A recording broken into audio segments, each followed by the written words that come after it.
Okay, next question is, how do I show a vacant house? Now, this was a question from last week, and I told you I would answer it this week because uh, I didn't have my stuff with me. I don't want to kind of show you with some of the things that we've been doing for a long, long time, because you guys know I do a lot of probate, a lot of trust sales, and so a lot of times these houses are vacant, right? And one of the worst things you can do as a home seller is allow people to walk into a dungeon, right? It doesn't matter how nice your house is. You could have a fabulous, beautiful, gorgeous, pristine house, but if they walk in and and it's dark and gloomy, and then you got the agent fumbling around to try and figure out, oh, where's the light switch? Does it turn this on? Does it turn that off? And everything. And I've had agents like turn off like appliances, refrigerators or something for whatever reason they're connected to a switch by accident because, they just didn't know, and the homeowner, they were used to it, so it was no big deal. But I don't rely on the agents to figure out the light switch. Also, I prefer a great presentation. It does not matter if the house, like I said, is perfect and pristine. You would hope that it would show really well, especially with the lights on, even during the day. But even if it's vacant and empty and there's nothing in there, having some lights that come on when somebody enters does a couple of things. It really gives a pop. It gives a message. It's like, oh, wow, we've been expecting you. Welcome, right? Welcome to this house. And every single time we've done that, we've gotten great feedback from other agents who are saying, they go, it was, wow, we were surprised when we walked in, the lights started coming on. It was crazy. Right. And, and it's so important now for houses that are not vacant, people who are still living there. I tell them, I go, look, you have to leave all your lights on. You're not living in your house anymore. You're living in a Macy's, showroom window. I don't know if I have Macy's anymore because Macy's is, taking a dive. But you're living in a, department store showroom window, so that when people walk in, they have a split second to get an impression in their head. And if they walk into your house, even if it's bright, sunny day outside, your windows are open, it still has that dull, look to it, right? So the option is leave the lights on all day and all night while you're gone, and use up a lot of electricity, and that's the biggest complaint that we get about that. Or you can do a couple of things I'm going to share with you. So for years, I've been doing this. For years, we used using an analog system. There's two different ways to go, obviously, analog and smart home systems now, because the analog systems were the only thing that were around when we were doing it back then. And I've only got a few pieces with me now because they're actually, some of them are being used in some other properties and stuff like that we have. So let me just show you like one of my favorite ones. And this is this goes into a lamp. Okay. Can you see that? This goes into a lamp, right? So it screws into a lamp, and then you put the light bulb in here, right? So this is the precursor to the smart bulb. Okay. And then I have a corresponding motion detector. And so anytime somebody walked into a room, and I would put and because it's not connected by a wire, I used to have these ones that were all connected by wires and stuff like that. They were really ugly, but they did the job. Because it's not connected by a wire, what I will do is I will take this, and then usually I'll just take some zip ties and I'll, strap this to to the base of the lamp, or to a coffee table leg, or some other area that's within the reach of this. I think for this one, it's like 15 feet. And when somebody walks into that room, all of a sudden that light pops on. Now, the downside to this method is you got to get one of these for every single light in the house. Because when I tell people to do this, I do not tell them do one, just put one light in the room so it comes on. No, you got to have everything come on. It's going to pop, pop, pop, pop, pop. Everything come on as they're walking through the house. So they're greeted just with this white or this warm, bright hug of welcome to this house. And you don't even know psychologically, like I said, every single time we've done it, agents are just going, that was amazing that those lights came on. because of that, our clients loved the house. It just made such a better feel. That first impression, like I said, when they walk into a dungeon and it's like, oh, okay, I'm trying to picture it. And, and then the agents run around going, oh, I don't know, how do you turn this one on? And, oh gosh, it's so dark in here, right? And then what do? They leave, and they leave all the lights on anyway. So kind of defeats the purpose. The other thing is there's timers and things like that we would use, from time to time. So mostly like in the winter season when it would get dark at 4:30 or whatever, we would use these to turn lights on in the area. But again, you're talking about plugging one of these in every single outlet and every single lamp and and all this stuff. But I can assure you it is worth it. It is so worth it to do, just from the presentation standpoint. And there's also another aspect to it. There's a security issue as well. We'll talk about that in a minute. And then I don't have one here, but we have gone into homes and we have replaced, actually, let me pop something up on the screen here. Let's see if I've got it. Yeah. So I've got a list here. Okay. So this is a motion detector switch. Okay. And so what we've done, I encourage my clients to do it, but sometimes if you're a personal representative and you're like going, I don't have the money to, do anything. I'm just trying to get this house sold. We'll go ahead and take care of it for them. And we put in these motion sensor switches on every single switch in the house. So again, as people are walking through the rooms and they go, oh, whoa, hey, the light just came on. Oh, wow. How nice, right? It again just gives them that warm greeting that they get to have as they're going through the house. Some of the other things that we've used, and I'll start down here because it's kind of like the analog stuff. You got analog and you got smart devices, right? So we've got the heavy duty digital timer. Good thing about this one, if I'm not mistaken, this one has the two plugs. Yeah, it has a plug on each side, so you can plug two different lamps in it. And this one also has a it's programmable in the sense that it can also be randomized. So when we talk about security, this could be a good thing. So you're having, especially if you have a vacant house, the lights are popping on and off at random times throughout the day, so that you're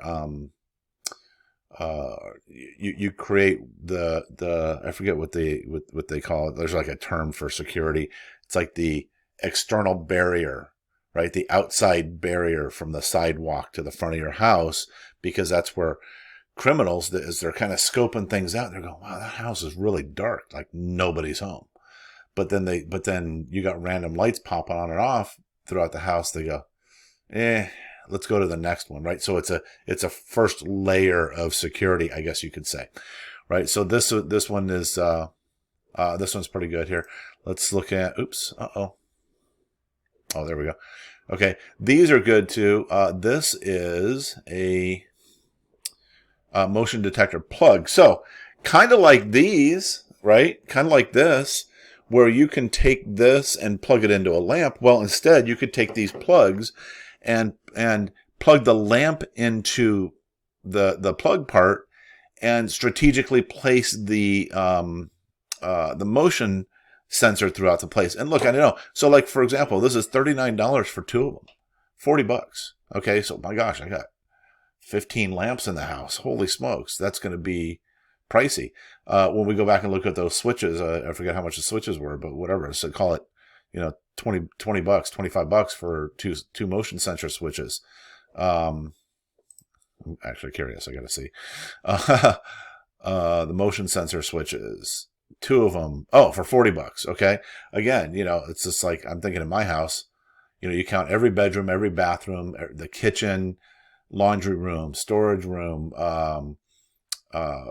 living room, dining room, everywhere, every room, every single room, everywhere that there's a switch, you got to replace that. So it can get expensive, but I will tell you what it translates into. It translates into getting better offers on the house. Even we were doing this when the market was crashing like a, bomb to the ground there. We were just like, oh my gosh. But because we were doing this, we were still selling more houses. We were selling them faster than what everybody else was doing because of simple things like this. Okay. So what you can do also is you can get these, they're motion sensor bulbs. I'm not going to open every single one of these. They're motion sensor bulbs. There's a motion sensor light socket, kind of similar to what we have. So you can have it in there and it will ideally detect that motion. But I think the motion sensor has to be exposed. You can't put it like under a lampshade or something. And that's why I always liked, using these kind of things, because I could place this anywhere. I could just set it on the floor if I wanted to and catch people, the motion coming in. This one here is another indoor motion activated control. Downside to this is that if you end up putting this somewhere where behind a couch or something, does no good. Okay, so if the lamps are plugged into outlets behind the couch or behind the TV or whatever, it doesn't do any good. The motion sensor has to be able to pick up the motion. This one here, these two are very similar to this setup in the sense that you can plug any appliance into that and have people walk in and then strategically place the motion sensor anywhere that you want. We already looked at those. But let's talk about security. So again, we talk about that first layer of security and stuff, right? And so one of the biggest challenges for a lot of people as they're not home, that the house is dark, right? You can go use something like this. This is a great feature. We've used this in quite a few houses, where what it does, it's a TV light simulator. And I'm going to put all the links. I'm going to see if I can get Kristen to put all the links in either the chat or if we post this later, we'll put it in the description or something like that.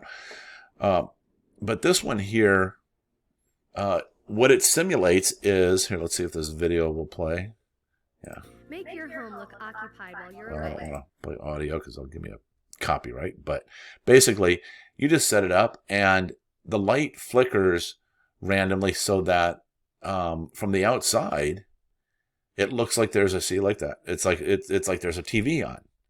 And again, sets that layer of defense from the background. So this is not necessarily an issue for showing. This is more an issue of security, because vacant homes, the prime targets, right?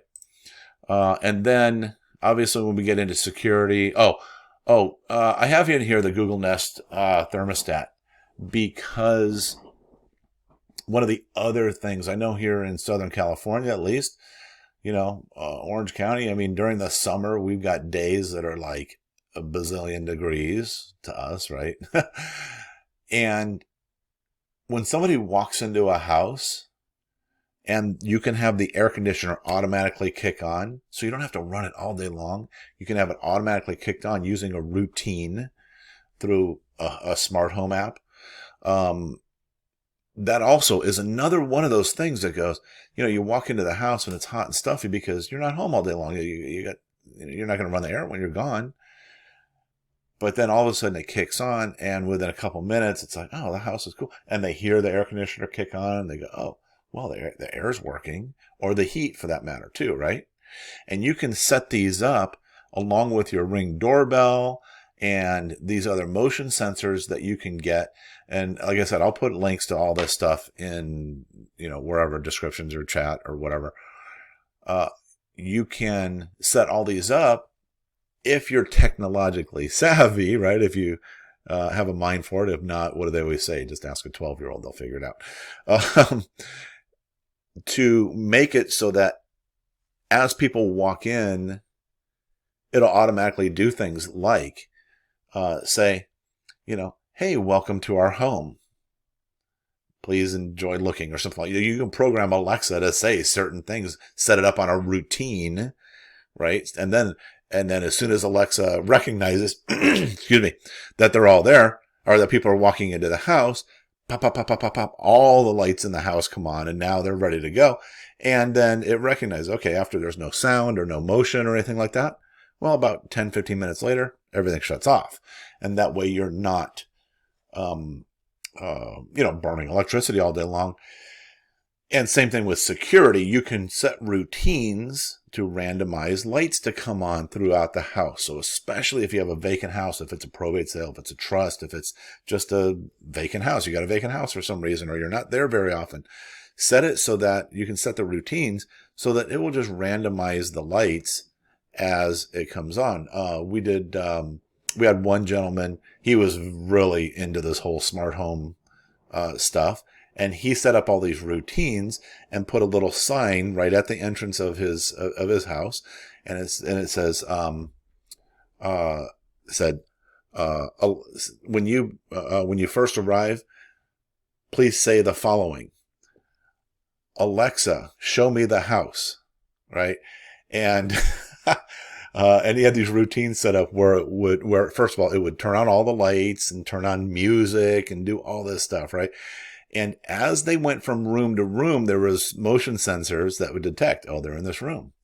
And the Alexa device in that room would go, this living room was remodeled in whatever, right?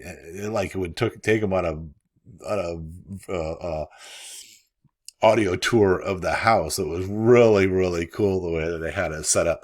A little bit much for me. I'm not,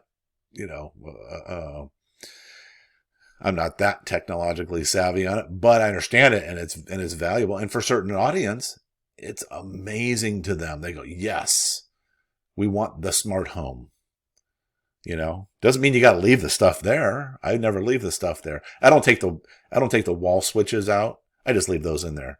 That's not a big deal. But I don't, like these, I reuse these all the time and all that stuff. So anyways,